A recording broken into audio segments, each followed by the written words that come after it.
Hi friends, welcome back to Rangu channel. So ಇವತ್ತು ಕಡೂರಿಗೆ ಬಂದು ನಾನು 2ನೇ ದಿವಸ ಆಯಿತು.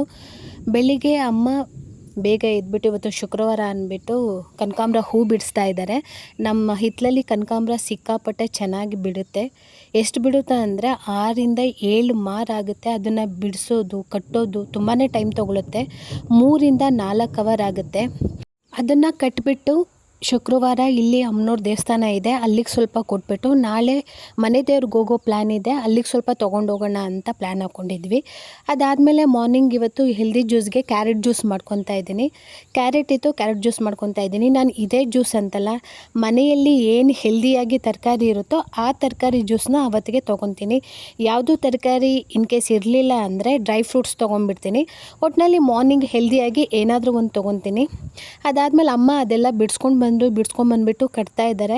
ಇದು 3 ದಿನ ಆದರೂ ಫ್ರಿಜ್ಜೇ ಬೇಡ, ಹಾಗೆ ಇಟ್ಟರೆ ನೀಟಾಗಿ ಫ್ರೆಶ್ ಆಗಿರುತ್ತೆ. ಎಷ್ಟು ಫ್ರೆಶ್ ಆಗಿರುತ್ತೆ ಅಂದರೆ ನನಗೆ ಶಾಕು.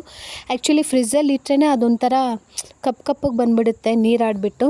ಹೀಗೆ ಇಟ್ಟರೆ 3 ದಿನ ತುಂಬಾ ಚೆನ್ನಾಗಿರುತ್ತೆ. ಅಮ್ಮ ಹೂ ಎಲ್ಲ ಕಟ್ಟಿದ್ರು, ಸುಮಾರು 5 ರಿಂದ 6 ಮಾರು ಸಿಕ್ಕಿತ್ತು. ನನಗೆ ಹೂ ಅಂದರೆ ಭಾರಿ ಇಷ್ಟ. ನಾನು ಹೂ ಮುಟ್ಕೊಳ್ಳೋದಂದರೆ ತುಂಬ ಖುಷಿ ಆಗುತ್ತೆ. ತುಂಬ ಮುಡಿತೀನಿ, ಬಟ್ ಸಿಗಬೇಕಷ್ಟೇ. ನನಗೆ ಹೂ ಮುಡಿಯೋದು ಅಂದರೆ ನನಗಿಷ್ಟ. ಹೂ ಎಲ್ಲ ರೆಡಿ ಮಾಡಿದ್ರು. ಶುಕ್ರವಾರ ಶನಿವಾರಕ್ಕೆ ಹೂ ಆಯಿತು. ಅದಾದಮೇಲೆ ಮೆಂತ್ಯ ಸೊಪ್ಪಿನ ಪಲಾವ್ ಮಾಡೋಣ ಅಂದ್ಬಿಟ್ಟು ಮೆಂತ್ಯ ಸೊಪ್ಪು ತಂದಿದ್ರು ತೋಟದಿಂದ. ಸೊ ಮೆಂತ್ಯ ಸೊಪ್ಪು ಪಲಾವ್ ಮಾಡೋಣ ಅಂದ್ಬಿಟ್ಟು ಹೆಚ್ಕೊತಾ ಇದ್ದೀನಿ. ಫ್ರೆಶ್ ಆಗಿ ಸಿಗುತ್ತೆ, ಆವಾಗಲೇ ಹೋಗೋದು, ಆವಾಗಲೇ ಕಿತ್ಕೊಂಡು ಬರೋದು ಮಾಡೋದು. ಹಳ್ಳಿ ಲೈಫ್ ತುಂಬಾ ಹೆಲ್ದಿ ಮತ್ತು ತುಂಬಾ ಚೆನ್ನಾಗಿರುತ್ತೆ. ಮೆಂತ್ಯ ಸೊಪ್ಪಿನ ಪಲಾವ್ ಮಾಡೋಕ್ಕೆ ಜಾರಿಗೆ ಬೆಳ್ಳುಳ್ಳಿ, ಶುಂಠಿ, ಹಸಿಮೆಣ್ಸಿಕಾಯಿ, ಕೊತ್ತಂಬರಿ ಸೊಪ್ಪು, ಪುದೀನ ಸೊಪ್ಪು, ಲವಂಗ ಮತ್ತು ಏಲಕ್ಕಿ, ಚಕ್ಕೆ ಇಷ್ಟನ್ನು ಹಾಕ್ಬಿಟ್ಟು ರುಬ್ಕೊತಾ ಇದ್ದೀನಿ. ಮತ್ತು ಈರುಳ್ಳಿ ಎಲ್ಲ ಕಟ್ ಮಾಡ್ಕೊಂಡಿದ್ದೀನಿ. ಈರುಳ್ಳಿ ಎಲ್ಲ ಕಟ್ ಮಾಡಿಕೊಂಡು ಈಗ ಕರಿಬೇವು ಬೇಕು ಅಂದರು ಫ್ರೆಶ್ ಆಗಿ ಗಿಡದಿಂದ ಕಿತ್ಕೊಂಬಂದು ಕೊಟ್ಟರು. ಸ್ವಲ್ಪ ಅದ್ರ ಜೊತೆಗೆ ಕಾಯಿ ಹಾಕ್ಕೊತಾ ಇದ್ದೀನಿ. ನಾನು ಯಾವುದೇ ಪಲಾವ್ ರೈಸ್ ಬಾತ್ ಮಾಡಿದ್ರೂ ಕೂಡ ಸ್ವಲ್ಪ ಕಾಯಿ ಹಾಕ್ಕೊತೀನಿ, ಅದು ಚೆನ್ನಾಗಿರುತ್ತೆ ಟೇಸ್ಟ್ ಅಂತ. ಸೊ ಇವಾಗ ಖಾರ ರುಬ್ಕೊಂಡಾಯಿತು. ಖಾರ ರುಬ್ಕೊಂಡಾದ್ಮೇಲೆ ಫಸ್ಟು ಕುಕ್ಕರ್ಗೆ ನಾನು ಏನು ಮಾಡ್ತಾಯಿದ್ದೀನಿ, ಎಣ್ಣೆ ಹಾಕ್ಕೊತಾ ಇದ್ದೀನಿ. ಎಣ್ಣೆ ಹಾಕ್ಕೊಂಡಾದ್ಮೇಲೆ ಇಲ್ಲಿ ಪಲಾವ್ ಎಲೆ ಇರಲಿಲ್ಲ, ಅದಕ್ಕೋಸ್ಕರ ಡೈರೆಕ್ಟಾಗಿ ಈರುಳ್ಳಿ ಹಾಕ್ಕೊತಾ ಇದ್ದೀನಿ. ಈರುಳ್ಳಿ ಹಾಕ್ಕೊಂಡು ಚೆನ್ನಾಗಿ ಫ್ರೈ ಮಾಡ್ಕೊತಾ ಇದ್ದೀನಿ. ಈರುಳ್ಳಿ ಹಾಕ್ಕೊಂಡಾದ್ಮೇಲೆ ಇಲ್ಲಿ 3 ಟೊಮೊಟೊ ತೊಗೊತಾ ಇದ್ದೀನಿ. 3 ಟೊಮೊಟೊ ಚೆನ್ನಾಗಿ ಅದು ಬೆಂದಿದೆ ಅಂದಮೇಲೆ ಹೆಚ್ಕೊಂಡಿರೋ ಮೆಂತ್ಯ ಸೊಪ್ಪನ್ನ ಅದಕ್ಕೆ ಸೇರಿಸ್ತಾ ಇದ್ದೀನಿ. ಮೆಂತ್ಯ ಸೊಪ್ಪು ಸೇರಿಸಿದ ತಕ್ಷಣ ಸ್ವಲ್ಪ ಅರಿಶಿನ ಹಾಕ್ಕೊತಾ ಇದ್ದೀನಿ. ಅರಿಶಿನ ಹಾಕಿದ್ಮೇಲೆ ರುಬ್ಬಿರೋ ಖಾರ ಹಾಕ್ಕೊತಾ ಇದ್ದೀನಿ. ರುಬ್ಬಿರೋ ಖಾರನ 5 ನಿಮಿಷ ಎಣ್ಣೆಯಲ್ಲಿ ಫ್ರೈ ಮಾಡ್ಕೊತೀನಿ, ಯಾಕಂದರೆ ಅದು ಹಸಿ ವಾಸನೆ ಹೋಗಬೇಕು. ಅದಾದಮೇಲೆ ಇಲ್ಲಿ 2.5 ಲೋಟ ಅಕ್ಕಿ ತೊಗೊಂಡಿದ್ದೀನಿ, ಅದಕ್ಕೆ 5 ಲೋಟ ನೀರು ಹಾಕ್ಕೊತಾ ಇದ್ದೀನಿ. ಅದಾದಮೇಲೆ ಅದಕ್ಕೆ ಎಷ್ಟು ಬೇಕೋ ಅಷ್ಟು ಉಪ್ಪು ಹಾಕ್ಕೊಂಡು 1 ಕುದಿ ಬಂದಮೇಲೆ ಸ್ವಲ್ಪ ಕೊತ್ತಂಬರಿ ಮೇಲ್ಗಡೆ ಹಾಕ್ಬಿಟ್ಟು ಕುಕ್ಕರ್ ಮುಚ್ತಾ ಇದ್ದೀನಿ. ಕುಕ್ಕರು 3 ವಿಷಲ್ ಬಂತು ಅಂದರೆ ಮೆಂತ್ಯ ಸೊಪ್ಪಿನ ಪಲಾವು ಆಯಿತು ಅಂತ. ಸೊ ಈಗ ಕುಕ್ಕರ್ 3 ವಿಷಲ್ ಬಂತು, ರೈಸ್ ಬಾತ್ ಆಯಿತು. ರೈಸ್ ಬಾತು ಆ್ಯಕ್ಚುಲಿ ತುಂಬ ಟೇಸ್ಟಿಯಾಗಿ ಬಂದಿತ್ತು. ಸೊ ಅದಕ್ಕೆ ನಾನು ಏನು ಮಾಡ್ಕೊಂಡಿದ್ದೆ, ಮೊಸರು ನಮ್ಮದೇ ಇರೋದ್ರಿಂದ ಮೊಸರು ಬಜ್ಜಿ ಮಾಡ್ಕೊಂಡಿದ್ದೆ. ನಾವು ಅಂಗಡಿಯಲ್ಲಿ ತರೋ ಮೊಸರುಗೂ ಡೈರೆಕ್ಟ್ ನಮ್ಮದು ಹಸು ಮೊಸರು ತುಂಬ ವ್ಯತ್ಯಾಸ ಇರುತ್ತೆ. ಟೇಸ್ಟು ಡಿಫ್ರೆಂಟಾಗಿ ಬರುತ್ತೆ. ಅಂದರೆ ಇಲ್ಲಿ ಸಿಹಿ ಮೊಸರು ಇರುತ್ತಲ್ಲ, ತುಂಬ ಚೆನ್ನಾಗಿರುತ್ತೆ ಟೇಸ್ಟು. ಸೊ ಅದು ಚೆನ್ನಾಗಿತ್ತು ಮೆಂತ್ಯ ಸೊಪ್ಪಿನ ಜೊತೆಗೆ. ಅದಾದಮೇಲೆ ನಾವು ತೋಟಕ್ಕೆ ಹೋದ್ವಿ. ಬೆಂಗಳೂರಿಂದ ಬಂದಾಗಿಂದ ತೋಟಕ್ಕೆ ಹೋಗಿರಲಿಲ್ಲ, ಅದಕ್ಕೆ ತೋಟಕ್ಕೆ ಹೋದ್ವಿ. ತೋಟದಲ್ಲೆಲ್ಲ ಅಲ್ಲಿ ಕೌಲು ಅಂತೀವಿ ನಾವು, ಅದು ತೋಟನ 6 ಎಕರೆ ಇದೆ ಅಲ್ಲಿ. ಇಲ್ಲಿ ಸ್ವಲ್ಪ ಜಾಗ ಇದೆ, ಅಲ್ಲಿ ಸ್ವಲ್ಪ ಜಾಗ ಇದೆ, ಅಲ್ಲಿಗೆ ಹೋಗಿದ್ವಿ. ಅಲ್ಲಿ ಹೋಗ್ಬಿಟ್ಟು ನೀಟಾಗಿ ಸುತ್ತಾಡ್ತಾ ಇದ್ದೀವಿ. ತೋಟದಲ್ಲಿ ಸ್ವಲ್ಪ ಬೇಸಾಯ ಕೆಲಸ ಇತ್ತು, ಬೇಸಾಯ ಮಾಡಿಸ್ಬೇಕಿತ್ತು. ಅದಕ್ಕೋಸ್ಕರ ಡ್ರಿಪ್ಪನ್ ಬಳ್ಳಿ ಎಲ್ಲ ಸುತ್ತಬೇಕಿತ್ತು, ಅದಕ್ಕೋಸ್ಕರ ಹೋಗಿದ್ವಿ. ಅವ್ರ ಜೊತೆ ನಾನು ಹೋಗಿದ್ದೆ.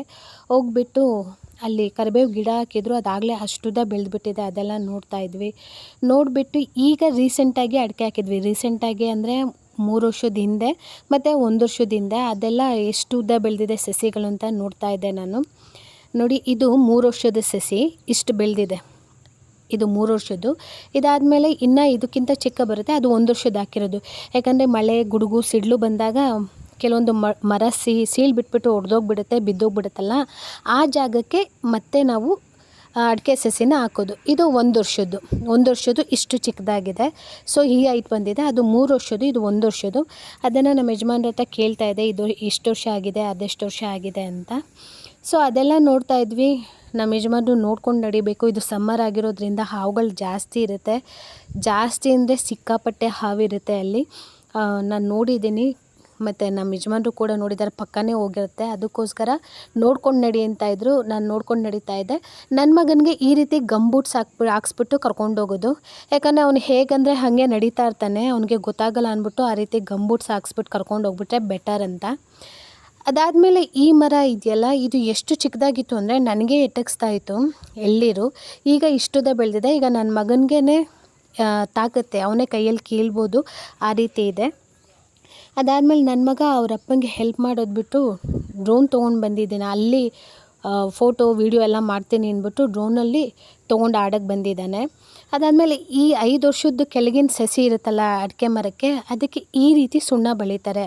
ಯಾಕೆ ಈ ರೀತಿ ಸುಣ್ಣ ಬಳಿತಾರೆ ಅಂದರೆ, ಈ ರೀತಿ ಸುಣ್ಣ ಬಳಿಯೋದ್ರಿಂದ ಮರಗಳು ಸೀಲ್ ಬಿಡಲ್ಲ ಅಂತ. ಬೇಸಿಗೆಗೆ ಅದು ಸೀಲ್ ಬಿಡುತ್ತಂತೆ. ಸೊ ಈ ರೀತಿ ಮಾಡೋದ್ರಿಂದ ಸೀಲ್ ಬಿಡಲ್ಲ ಅಂತ 5 ವರ್ಷದ ಕೆಳಗಿನ ಮರಕ್ಕೆಲ್ಲ ಈ ರೀತಿ ಮಾಡ್ತಾರೆ. ಅದು 5 ವರ್ಷ ಆದಮೇಲೆ ಅದ್ರ ಅವಶ್ಯಕತೆ ಇಲ್ಲ ಅಂದರು. ಅದಾದಮೇಲೆ ಈ ಡ್ರಿಪ್ಪನ್ ಬಳ್ಳಿ ಎಲ್ಲ ಸುತ್ತುತ್ತಾ ಇದ್ದೀವಿ. ಯಾಕಂದರೆ ಬೇಸಾಯ ಮಾಡುವಾಗ ಆ ಡ್ರಿಪ್ಪನ್ ಬಳ್ಳಿ ಎಲ್ಲ ಟ್ಯಾಕ್ಟ್ರಿಗೆ ತಾಕತ್ತೆ ಅಂತ. ನಮ್ಮದೇ ಟ್ಯಾಕ್ಟ್ರ್ ಇದೆ, ಅದರಲ್ಲೇ ಬೇಸಾಯ ಮಾಡೋದು. ಸೊ ಅದನ್ನೆಲ್ಲ ಸುತ್ತಿದ್ವಿ. ಆ ನೇಚರ್ನ ಎಂಜಾಯ್ ಮಾಡ್ತಾಯಿದ್ದೆ ನಾನು. ನನ್ನ ಮಗ ಡ್ರೋನಲ್ಲಿ ಏನು ವೀಡಿಯೋ ಮಾಡ್ತೀನಿ ಅಂತ ವೀಡಿಯೋ ಮಾಡ್ತಾಯಿದ್ದ. ಸೊ ಹಳ್ಳಿ ಲೈಫು ತುಂಬಾ ಚೆನ್ನಾಗಿರುತ್ತೆ ಆ್ಯಕ್ಚುಲಿ ಬ್ಯಾಂಗ್ಳೂರ್ಗೆ ಹೋಲಿಸ್ಕೊಂಡ್ರೆ. ಬ್ಯಾಂಗ್ಳೂರ್ದು ಒಂಥರ ತೀರಾ ಫಾಸ್ಟ್ ಲೈಫು, ಹಳ್ಳಿದು ಸ್ಲೋ ಬಟ್ ತುಂಬಾ ಚೆನ್ನಾಗಿರುತ್ತೆ. ಈ ರೀತಿ ಗ್ರೀನು ಅಲ್ಲೆಲ್ಲ ಬ್ಯಾಂಗ್ಳೂರಲ್ಲಿ ಸಿಗಲ್ಲ, ಹುಡ್ಕಿದ್ರೂ ಸಿಗಲ್ಲ, ಪಾರ್ಕಿಗೆ ಹೋಗ್ಬೇಕಷ್ಟೆ. ಸೊ ಅಲ್ಲೆಲ್ಲ ಎಂಜಾಯ್ ಮಾಡಿದ್ವಿ. ಅದಾದಮೇಲೆ ಫೈನಲಿ ಎಳ್ಳೀರು ಕುಡಿತಾ ಇದ್ದೀವಿ. ನಾನು ಎಳ್ಳೀರು ಕುಡಿಯೋದೇ ಆ ಥರ ಕಾಯಿಗೋಸ್ಕರ, ಗಂಜಿ ಅಂತಾರಲ್ಲ, ನನಗೆ ತುಂಬಾ ಇಷ್ಟ, ಅದಕ್ಕೋಸ್ಕರನೇ ಎಳ್ಳೀರು ಕುಡಿಯೋದು. ಅದಾದಮೇಲೆ ಅಲ್ಲಿಂದ ಬರ್ತಾ ಮರದಲ್ಲಿ ಹಲಸಿನಕಾಯಿ ಇತ್ತು, ಹಲಸಿನಕಾಯಿ ಕೀಳ್ತಾ ಇದ್ದೀವಿ. ಅದು ಸ್ಲೋಪ್ ಇರೋದ್ರಿಂದ ಹಲಸಿನಕಾಯಿ ಬಂದುಬಿಟ್ಟು ಆ ನೀರೊಳಗೆ ಬೀಳ್ತಾ ಇದೆ. ಸೊ 2 ಹಲಸಿನಕಾಯಿ ಕಿತ್ಕೊಂಡ್ವಿ. 2 ಹಲಸಿನಕಾಯಲ್ಲಿ 1 ಹಣ್ಣಾಗಿತ್ತು, ಒಂದು ಇನ್ನು 3 ದಿನಕ್ಕೆ ಬಿಟ್ಟು ಹಣ್ಣಾಗುತ್ತೆ. ಸೊ ಒಂದನ್ನು ಅಲ್ಲೇ ತೋಟದ ಮನೇಲಿ ಬಿಟ್ಟು ಒಂದನ್ನು ಎತ್ಕೊಂಡು ಬಂದ್ವಿ. ನೋಡಿ ಇದು 2 ಇದೆಯಲ್ಲ, 1 ಹಣ್ಣಾಗಿದೆ, ಇನ್ನೊಂದು 3 ದಿನ ಬಿಟ್ಟು ಹಣ್ಣಾಗುತ್ತೆ ಅಂದರು. ನನಗೆ ಅದೆಲ್ಲ ಗೊತ್ತಾಗಲ್ಲ ಆ್ಯಕ್ಚುಲಿ, ನಮ್ಮ ಯಜಮಾನ್ರು ಹೇಳಿದ್ದು. ಸೊ ಒಂದನ್ನು ಅಲ್ಲಿ ಬಿಟ್ಟು ಒಂದನ್ನು ತೊಗೊಂಡು ಮನೆಗೆ ಬಂದ್ವಿ. ಮನೆಗೆ ಬಂದಮೇಲೆ ನನ್ನ ಮಗ ಪುಟಾಣಿ ಜೊತೆ ಆಡ್ಕೊಂಡು ಕೂತ್ಕೊಂಡ. ಅದನ್ನು ಕರ್ಕೊಂಡು ಬಂದಿದ್ದ, ಅದು ಸಪ್ಪಗಿತ್ತು ಅಂದ್ಬಿಟ್ಟು ಅದನ್ನು ಕರ್ಕೊಂಡು ಬಂದು ಆಡ್ತಾ ಇದ್ದಾನೆ. ಎಷ್ಟು ಕ್ಯೂಟಾಗಿದೆ ಅಂದರೆ, ನಾಯಿ ಮರಿ ಆಗ್ಬೋದು, ಚಿಕ್ಕದು ಕರು ಆಗ್ಬೋದು, ಸಿಕ್ಕಾಪಟ್ಟೆ ಚೆನ್ನಾಗಿರುತ್ತೆ. ಬೆಳೆಯೋಕ್ಕಿಂತ ಮೊದಲು ಎಲ್ಲ ಚೆನ್ನಾಗಿರುತ್ತೆ. ಈವನ್ ಮಕ್ಕಳು ಕೂಡ ಅಷ್ಟೇ. ಚಿಕ್ಕ ಮಕ್ಕಳಾಗಿದ್ದಾಗಲೇ ಚೆನ್ನಾಗಿರುತ್ತೆ, ದೊಡ್ಡ ಮಕ್ಕಳಾದಮೇಲೆ ಏನೋ ಒಂಥರ ಇರುತ್ತೆ. ಏನೋ ಕ್ಯೂಟಾಗಿತ್ತು. ನನಗಂತೂ ಕರು, ನಾಯಿ ಮರಿ ಈ ಥರ ಚಿಕ್ಕದಾಗಿದ್ದಾಗ ತುಂಬಾ ಇಷ್ಟ ಆಗುತ್ತೆ. ಸೊ ಶುಕ್ರವಾರ ಆಗಿರೋದ್ರಿಂದ ಮತ್ತೆ ಸಾಯಂಕಾಲ ಮನೆ ಕಸ ಎಲ್ಲ ಗುಡಿಸ್ತಾ ಇದ್ದೀನಿ. ಪೂಜೆ ಮಾಡೋಣ ಅಂದ್ಬಿಟ್ಟು ಶುಕ್ರವಾರ ಮನೆ ಕಸ, ಹೊರಗಡೆ ಕಸ ಎಲ್ಲ ಗುಡಿಸ್ತಾ ಇದ್ದೀನಿ. ಅಷ್ಟರಲ್ಲಿ ಹಲಸಿನಕಾಯಿ ತಂದಿದ್ವಲ್ಲ, ಹಲಸಿನಕಾಯಿ ಕೂಡ ಅವ್ರು ಕಟ್ ಮಾಡ್ತಾಯಿದ್ರು, ನನ್ನನ್ನು ತಿನ್ನೋಕ್ಕೆ ಕರಿತಾಯಿದ್ರು. ಸೊ ನಾನು ಫಸ್ಟು ಇದನ್ನೆಲ್ಲ ಗುಡಿಸ್ಬಿಟ್ಟು ಹೋಗ್ಬಿಟ್ರೆ ಆಮೇಲೆ ಕೂತ್ಕೊಂಡು ಆರಾಮಾಗಿ ತಿನ್ಬೋದು ಅಂದ್ಬಿಟ್ಟು ಫಸ್ಟ್ ಇಲ್ಲಿ ಎಲ್ಲ ಕೆಲಸ ಮುಗಿಸಿ ಆಮೇಲೆ ಹಲಸಿನಕಾಯಿ ತಿಂದೆ. ಹಲಸಿನಕಾಯಿ ತಿಂದಮೇಲೆ ಪೂಜೆ ಎಲ್ಲ ಮಾಡಿದ್ವಿ. ಪೂಜೆ ಎಲ್ಲ ಆದಮೇಲೆ ಸಾಯಂಕಾಲ ಈವ್ನಿಂಗಿಗೆ ಸ್ನ್ಯಾಕ್ಸ್ಗೆ ಅಂದ್ಬಿಟ್ಟು ಕ್ಯಾಪ್ಸಿಕಮ್ದು ಬಜ್ಜಿ ಮಾಡಿದರು. ಇದೆಲ್ಲ ನಮ್ಮ ಯಜಮಾನ್ರೇ ಮಾಡೋದು. ನಾನು ಬಜ್ಜಿ ಸವಾಸಕ್ಕೆ ಹೋಗಲ್ಲ. ಬಜ್ಜಿ ಅವ್ರು ಚೆನ್ನಾಗಿ ಮಾಡ್ತಾರೆ. ನಾನು ಚೆನ್ನಾಗಿ ಮಾಡಲ್ಲ ಅಂತಲ್ಲ, ಚೆನ್ನಾಗಿ ಮಾಡ್ತೀನಿ. ಬಟ್ ಬಜ್ಜಿ ಎಲ್ಲ ಅವ್ರು ಮಾಡಿಕೊಟ್ರೆ ಏನೋ ತುಂಬ ಚೆನ್ನಾಗಿರುತ್ತೆ ಟೇಸ್ಟಿಯಾಗಿ ಅಂತ.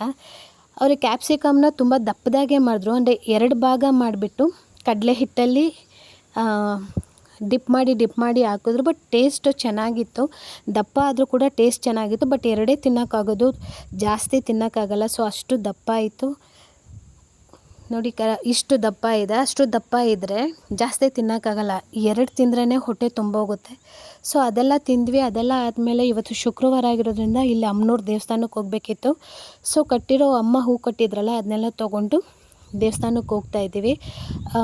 5 ನಿಮಿಷನೇ ಆಗುತ್ತೆ ಮನೆಯಿಂದ, ವಾಕಬಲ್ಲೇ. ಸೊ ದೇವಸ್ಥಾನಕ್ಕೆ ಹೋಗ್ಬಿಟ್ಟು ನಮಸ್ಕಾರ ಹಾಕ್ಕೊಂಡು ಬರೋಣ ಅಂದ್ಬಿಟ್ಟು ದುಗ್ಲಾಗೆ ಬರಬೇಕಾಗಿತ್ತು. ಆ್ಯಕ್ಚುಲಿ ದುಗ್ಲಾ ಮಿಸ್ ಆಯಿತು. ಅದಕ್ಕೆ ಈಗ ಬಂದು ದೇವರಿಗೆ ನಮಸ್ಕಾರ ಹಾಕ್ಕೊತಾ ಇದ್ದೀವಿ. ಊರಿಗೆ ಬಂದಾಗ ಶುಕ್ರವಾರ ಅಥವಾ ಮಂಗಳವಾರ ಬಂದು ನಮಸ್ಕಾರ ಹಾಕ್ಕೊತೀವಿ, ಮಿಸ್ ಮಾಡೋದೇ ಇಲ್ಲ. ಸೊ ನಮಸ್ಕಾರ ಎಲ್ಲ ಹಾಕ್ಕೊಂಡ್ವಿ. ನಮಸ್ಕಾರ ಹಾಕ್ಕೊಂಡು ಮನೆಗೆ ಹೋದ್ವಿ. ಸೊ ಈ ವ್ಲಾಗ್ನ ನಾನು ಇಲ್ಲಿಗೆ ಎಂಡ್ ಮಾಡ್ತಾಯಿದ್ದೀನಿ. ಈ ವ್ಲಾಗ್ ನಿಮ್ಗೆ ಯಾರಿಗಾದ್ರೂ ಇಷ್ಟ ಆದರೆ ಲೈಕ್ ಮಾಡಿ, ಶೇರ್ ಮಾಡಿ, ಕಮೆಂಟ್ ಮಾಡಿ, ಸಬ್ಸ್ಕ್ರೈಬ್ ಮಾಡಿಕೊಂಡು ನನ್ನ ಚಾನಲ್ನ ನೋಡಿ. ಸಬ್ಸ್ಕ್ರೈಬ್ ಮಾಡ್ಕೊಂಡಾದ್ಮೇಲೆ ಬೆಲ್ ಬಟನ್ನ ಪ್ರೆಸ್ ಮಾಡೋದು ಮರಿಬೇಡಿ ಅಂತ ಹೇಳ್ತಾ ಥ್ಯಾಂಕ್ ಯು. ಬಾಯ್.